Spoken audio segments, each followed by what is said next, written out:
Hey guys, welcome back to the channel. Today, as promised by the title of this video, we are gonna talk about the legendary symphonic black metal band Dimmu Borgir. This band was formed in 1993 by Shagret and Silenots.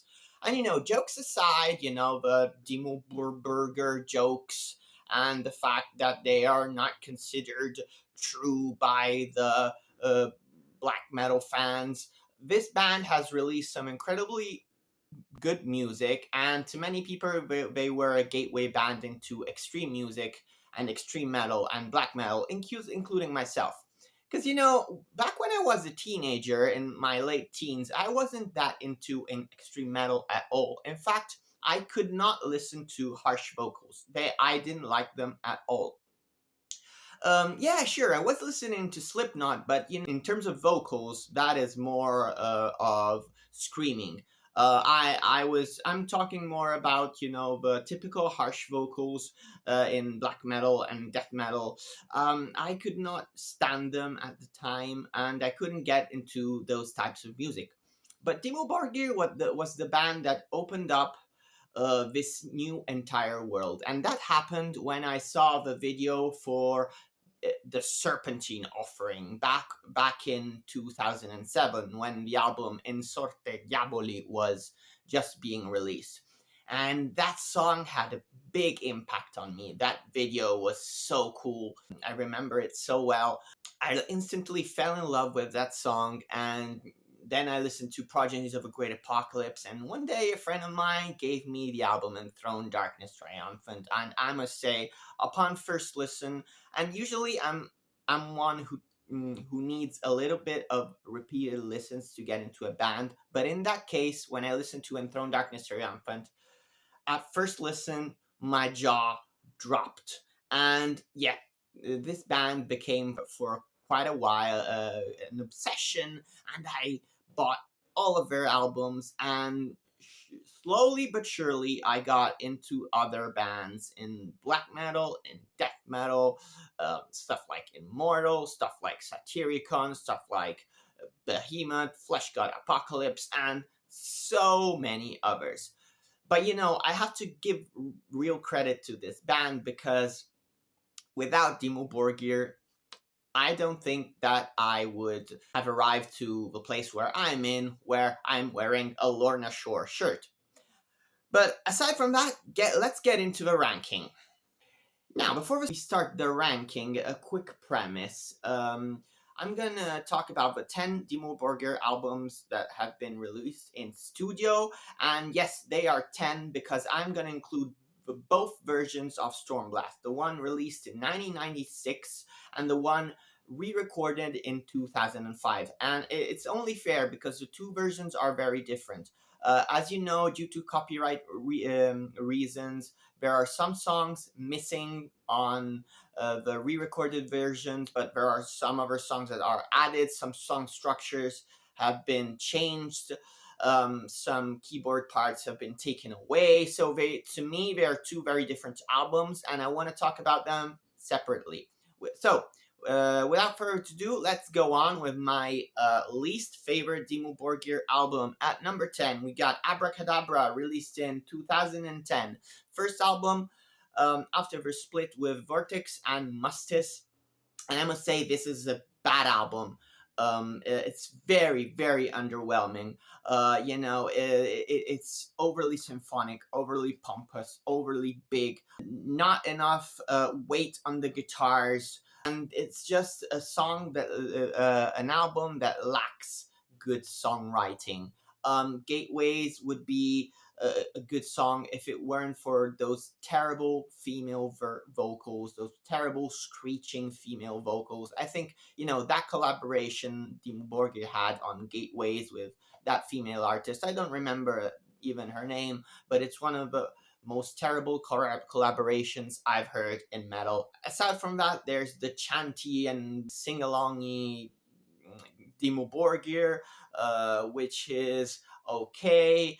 These all feel like songs that are really easy listening compared to the typical Dimmu Borgir style and would get a lot of fans into the band.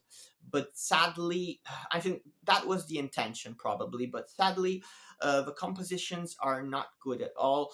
I mean, yeah, Ritualist is another okay song, but overall, I miss Vortex in vocals. I miss a lot of elements of the old Dimmu Borgir, especially the ferocity and the weight of the guitars. And this production is way too polished. Yeah, this is a bad album to me. So, next album I'm gonna talk about, and my second least favorite album from Dimmu Borgir, is For All Tid, released in 1995, and I don't have a physical copy of it, so I'll just leave the cover artwork up here. And yeah, this album, I don't have a real strong emotional connection to it. Remember when I said that Abracadabra to me was too polished, was too overproduced? Well, this to me has the exact opposite problem. It's the first album of the band. It's very, very raw sounding. It's still quite atmospheric. And to be honest, the production isn't that bad compared to the other second wave of black metal bands that released their seminal albums in the early 90s, like Darkthrone, Mayhem, and Burzum. I mean, this is still probably a little bit better in terms of production. But yeah, in terms of songwriting, this is one of the Dimmu Borgir albums that has never stuck with me. Highlight for me would be the song Rabjörn Spaler, and that one I have no idea how you pronounce it. I will leave it on the screen. But that song has been re-recorded on Enthrone Darkness Triumphant as a bonus track, and honestly, I prefer the latter version. One thing that is very particular of this album is that Silenos is actually doing the growling vocals, and Shagrat is on drums. So it's a little bit of a switch compared to the usual Dimmu Borgir we know. And to be honest, I'm not a big fan of Silenos' raspy vocals. Never been. They made such a good decision in changing, the vocalist and putting Shagrat on vocals. The other thing is that this album is entirely in Norwegian, and although I find it fascinating when a band, releases music in another language that isn't English, it adds to the uniqueness of it. It's a bit daunting when you have to listen to 50 minutes of an album and not understand a single word about it. And that's something very personal. So, yeah, number 9, For All Tid. At spot number 8, we got Stormblast, released in 1996, the original version, the second album by Dimmu Borgir, second album to feature Silenos on vocals, Shagrat on drums, again, entirely in Norwegian. And this is a very good album. The only reason why I'm placing it this low in the ranking is that I honestly prefer the re-recorded version of 2005, even though I have still some issues with that version too, and we're gonna get to that shortly. But yeah, this album is very good, a step up from their first album, not so much in terms of production, but in terms of songwriting. It's very atmospheric again. But honestly, I returned to it just to listen to the song Sorgenskammer, which is a beautiful piano piece, which was then removed from the re-recorded version because of some copyright issues. Apparently, the keyboard player at the time ripped the song off soundtrack of a video game or something like that. I also love the version of the first song on the album, which I'm not even gonna try to pronounce, which has that beautiful piano piece at the beginning of the song. And again, that one was removed on the re-recorded version of Stormblast. So yeah, I mean, this is a good album. The only reason why it's so low, it's because I simply prefer to listen to the re-recorded version released in 2005. But as a standalone record, it's solid. Next album I'm gonna talk about is Eonian, released in 2018, and this is the latest studio album by Dimmu Borgir and came out after a long 8-year wait from the previous abracadabra. And I must say, this is a step forward compared to abracadabra, but in a way, it's another big departure from the typical Dimmu Borgir sound. This is more of a symphonic metal album compared to a black metal album. Sure, there still is some tremolo picking, some typical black metal guitar passages, but everything is buried underneath a huge wall of synths and orchestra and symphonic layers. But I must say that songwriting isn't all that bad. I mean, for example, the song Council of the Wolf and Snakes is pretty interesting with that tribal element it's got to it. I love the song Alpha, Eon, Omega. This is an absolute standout in this, not only in this album, but I feel in Dimmu Borgir's catalog. It's so big and epic and grandiose, and it's the only song I feel in this album that retains the original Dimmu Borgir sound, even though the guitars, the drums, or the ferocity are pulled back. The production is more polished than the early Dimmu Borgir tracks. I feel this song is really good. You know, that part in the song at the end where Shagrat screams upstream and against the current, ascending the highest mountain, and then there's that big explosion of blast beats and symphony. That always gives me goosebumps. Other tracks, yeah, are really sing-alongy, incredibly big and symphonic, like the opening, the unveiling, interdimensional summit. But overall, I mean, if you consider this, I mean, if you're expecting a black metal album, a symphonic black metal album, you would be disappointed, surely. But if you regard this album as something completely different, outside of the typical Dimmu Borgir genre, I think you might actually like it. It's not bad at all.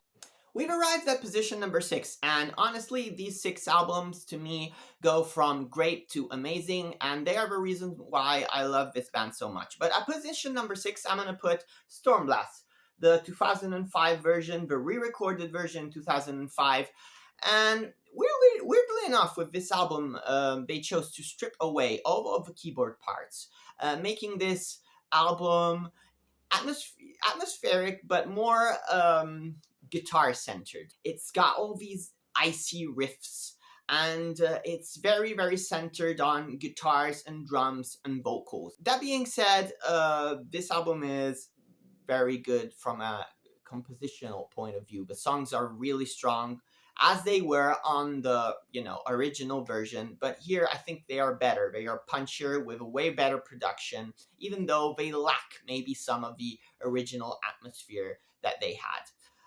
The first track, Allt lis erzonet hen, I hope I'm pronouncing this right, is absolutely fantastic, even though I miss that piano piece that introduces the song that was taken away here. The second track also, Broderskapetsring, that one, I'm sure you understood what I meant. I love it. It's very brooding, it's very atmospheric, very slow with those choruses at the end. Also love the third track on the album, which I'm not gonna even try to pronounce.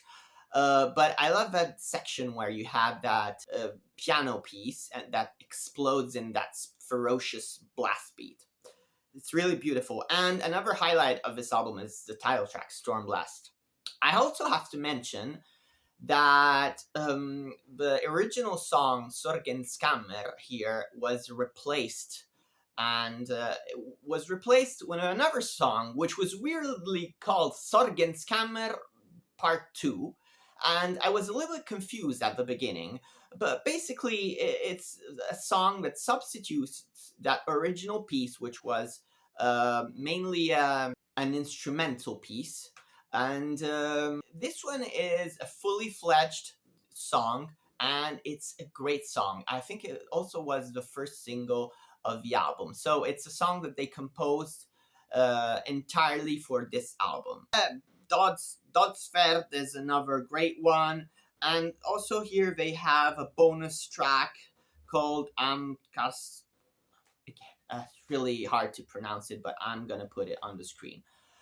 So as you see, this album is quite different compared to the original Stormblast, and that's why I wanted to rank them separately. And out of the two, I prefer this one. Even though I've got some issues, I would have loved if they retained some of the atmospheric and keyboard moments they had on the original one, but this is still very, very good, and an album that I return to a lot. Even though it's all in Norwegian, but this album is so good that I can overcome that problem. Not understanding the lyrics for the whole album is not a big problem to me because it's so strong. At position number 5, we got In Sorte Diaboli, released in 2007. And this was the album with which I got into Dimmu Borgir thanks to a video for the Serpentine Offering. And this is a concept album talking about a man of church who loses his faith because he recognizes the hypocrisy and the violence of the church that time, and he slowly but surely succumbs to the dark path. And the story is beautifully portrayed in the video for the Serpentine Offering, which is also the first track on the album. And so it introduces perfectly the story. This is an album that got some flack when it was released and still gets some hate, and I don't understand why. Sure, it's not perfect.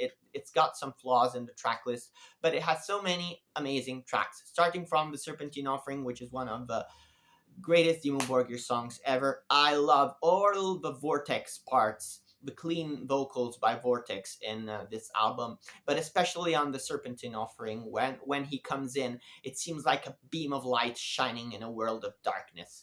And yeah, another great Vortex passage is the one on the Sacrilegious Scorn, the chorus of the song, which is so catchy. It's like guilty pleasure for me. Some other great songs are The Chosen Legacy, The Sinister Awakening, The Fundamental Alienation. I love when Shagrat screams, "And I will be the cancer in the heart of the Inquisition." I love that line. And another song that is really surprising to me is The Invaluable Darkness, because it sounds like an Arcturus song. Honestly, if you know Arcturus, probably recognize the similarities. It seems like this song could have been pulled out from a record like La Masquerade Infernale. And it's quite coincidental that, I mean, Arcturus is another band led by ICS Vortex. So I mean, yeah, that's pretty quite a coincidence. I hope it is a coincidence. But yeah, so this album is really good. It's got some minor flaws to me in the track list, but overall, production wise, sound wise, it's amazing. One thing I forgot to mention about this album is that this would be the last album to feature what I feel is the classic lineup of Dimmu Borgir, with Shagrat on vocals, Silenos and Galder on guitars, ICS Vortex on bass and clean vocals, Mostis on keyboards, and Hellhammer on drums. And I'm not sure if at that point Hellhammer was actually a member of Dimmu Borgir, or if he was a session player, but I know that he was playing with a band during that period of time. And that, to me, was the peak of popularity of Dimmu Borgir, around 2007, 2008, when they released this album. After the split with Vortex and Mostis, to me, things would never be the same again. And even their popularity gradually started. Before we go on with the video, please be sure to like and subscribe to the channel. It's something very easy for you to do, but for me, it would make a whole lot of difference. So please do it now. And without further ado, let's go on to number 4, and this is Death Cult Armageddon, released in 2003. My fourth favorite Dimmu Borgir album, and this to me sounds like the soundtrack to an apocalypse. It's huge, it's big, it's bombastic. The production here is incredible. They spent so much money on it, but in the end it paid off, because this is one of the most commercially successful albums by the band. It's got a huge orchestra backing up the band, and you can hear it. And not only that, this album sounds huge and orchestral and massive, but At the same time, I feel the mixing here is incredible because despite all these orchestrations, the guitars feel very, very upfront and very, very aggressive and punchy, as well as the drums. This album sounds incredible to me. It's the best produced Dimmu Borgir album. From the point of view of the songwriting, it's also great. I mean, to me, the two masterpieces of the album are Progenies of Great Apocalypse and Eradication Instincts Defined, which is a sprawling 9-minute piece, which was also featured in a Hollywood movie. I believe it was Hellboy.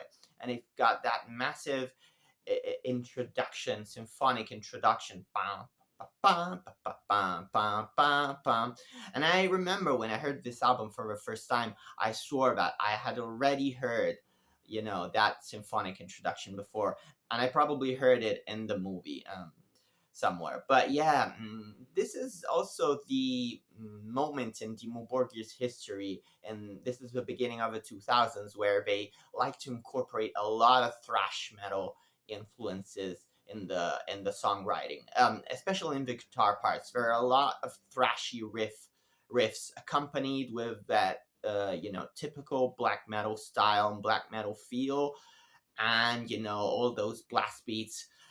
And this combination of black metal and thrashy riffs makes this album really, really heavy.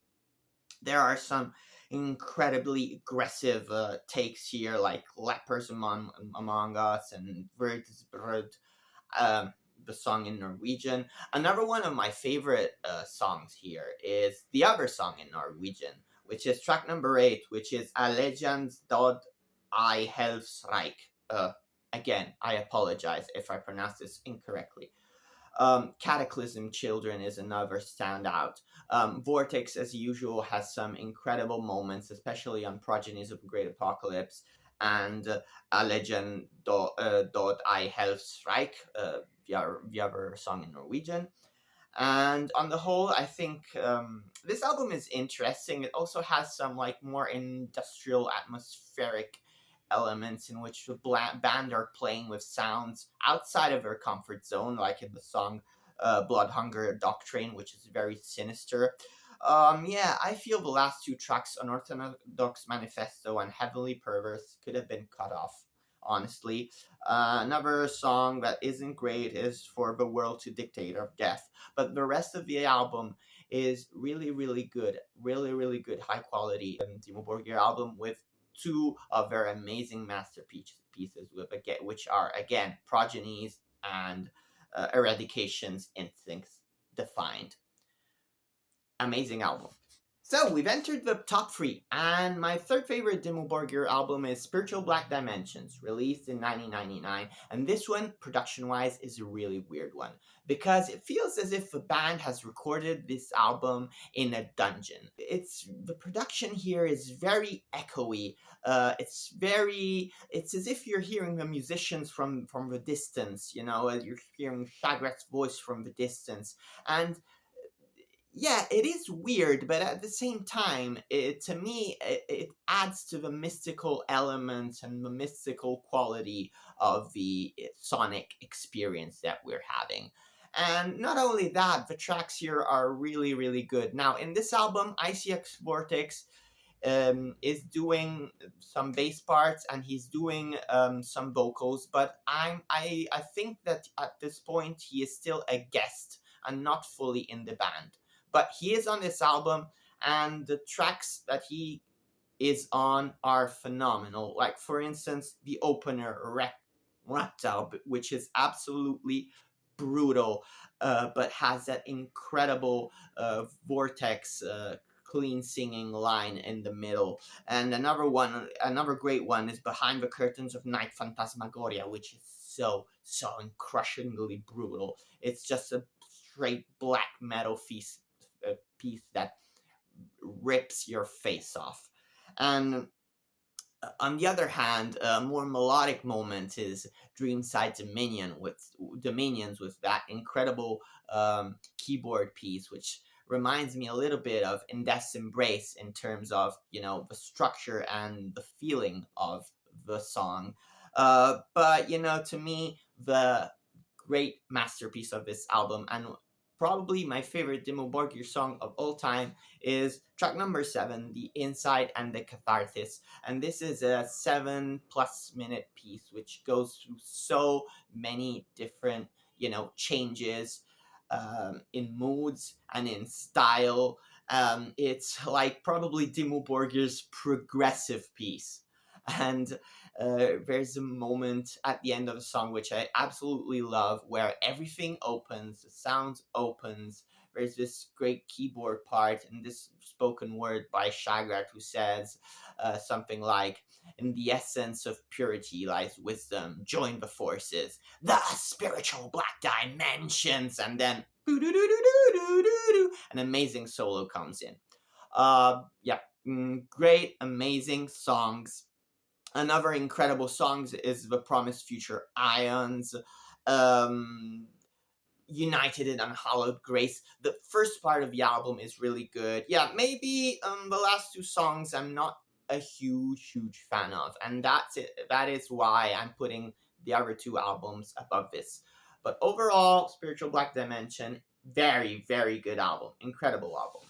Now, the first two Dimmu Borgir album to me are very close to each other, and honestly, it's very hard for me to pick one over the other. But for the sake of this video, I'm gonna go with number 2, puritanical, euphoric, misanthropia, released in 2001. And I'm sorry if I'm censoring the cover, but I feel that YouTube won't like it at all. Anyway, this is the heaviest, most crushing and devastating album Dimmu Borgir has ever released. It's just crushingly brutal from beginning to end. It's got Nicholas Baker on drums, formerly of Cradle of Filth, and his blast beats are incredibly fast and incredibly brutal. The songwriting is stellar. This is the first album to me where Dimmu Borgir incorporates those very heavy, thrashy riffs with their typical, black metal sound. It's less of an orchestral and symphonic album compared to, for example, Death Cult Armageddon. It doesn't have a full orchestra backing up songs, but most of the symphonic parts are done by the keyboard, and Mustis here does an incredible job. I mean, his parts are incredible. ICS Vortex, once again, those clean vocals by him and those parts he does are absolutely stunning. And some of my favorites come on The Kings of a Carnival Creation and Hybrid Stigmata, which to me is one of the most underrated Dimmu Borgir cuts ever in their catalog. I never ever hear people talking about this song, and I don't understand why. Indoctrination is absolutely devastatingly brutal. I love that part in the song where the music opens, and then there's that really evil and sinister part where Shagrat screams, "Feeding you lies," and the blast beats come sprawling at you in your face. Amazing part. Symposium is a more symphonic piece. Perfection or Vanity closes with an instrumental piece. Puritania here is a weird one because I feel it's the first time in which Dimmu Borgir move into a completely new territory, and this is more of an industrial piece with more of a commercial appeal to it. But to be honest, I've never liked this track, and to me, this is the only little fault I have for this album, which on the whole is incredible. Blessings Upon the Throne of Tyranny opens the album in a great way. It just punches you in the face with a black metal piece, with devoid of any symphony and any keyboards in the first part, and then it opens up with those amazing symphonies in the last part of a song. And the album closes with a bonus track, which is Twisted Sister, which is a cover of Twisted Sister's Burn in Hell. And I must say, again, Vortex does a great job on this cover. Overall, this album is, a masterpiece. But coming in at number 1, we got Enthrone Darkness Triumphant, released in 1997, and this is my favorite Dimmu Borgir album. And this was the first album by Dimmu Borgir that I heard after hearing the singles The Serpentine Offering and Progeny of a Great Apocalypse. A friend of mine gave me this album, and he said, "Listen to this." And up to till then, I wasn't into this kind of music at all. I listened to mostly heavy and power metal. But I remember my jaw dropping, especially when I arrived to track number 3, which is In Death's Embrace, which has that amazing keyboard part at the beginning. It sounds like a perfect combination of power metal and black metal. And at the time, I was a big power metal fan, so like that song clicked with me very, very much, and it's one of the most melodic songs on the album, alongside with a closer, a succubus in Rapture, which is so beautiful and ethereal and mystical. It's like it's basically Dimmu Borgir's ballad, so to speak. And another one I really love is Prudence's Fall, which is another Dimmu Borgir deep cut, which I feel needs way, way more appreciation. But there are also some incredibly brutal moments on the album, like Relinquishment of Spirit and Flesh and Master of Disharmony, which again is a track in which they blend those thrashy riffs with that black metal style. And it's probably the first ever track in which they tried something like that. And it would become something very typical in their albums like Puritanical and Death Cult Armageddon, but here not so much. But in this track they do it, and they do it really well. Yeah, I mean, this album is just brilliant in terms of songwriting. I remember I was so obsessed with this album and with the song Morning Palace that I remember being on holiday with my friends at the beach, and they filmed me while I was screaming the lyrics to Morning Palace, covered with sun cream, sorry, as if it was corpse paint, right? And so we had this hysterical video, which unfortunately I lost, because otherwise I would have posted it here somewhere, because it was just, yeah, hysterical. But anyway, yeah, this album to me is the perfect gateway album to black metal or to extreme music in general, because it's still, yeah, it's a black metal album, but it's accessible in some parts. And to me, it was the album that introduced me to extreme music. And from here on out, a whole palette of new genres was open to me, and I discovered so many other bands in black metal and death metal thanks to this album, which I consider to this day a masterpiece. And so this ends up our ranking. I hope you enjoyed this video. Please, if you enjoyed this video, leave me a comment down below. Tell me what is your favorite Dimmu Borgir album. Tell me what you think about this band. Leave a like, subscribe to the channel. All those things would be really, really beneficial to me. And yeah, without further ado, see you soon on the next video.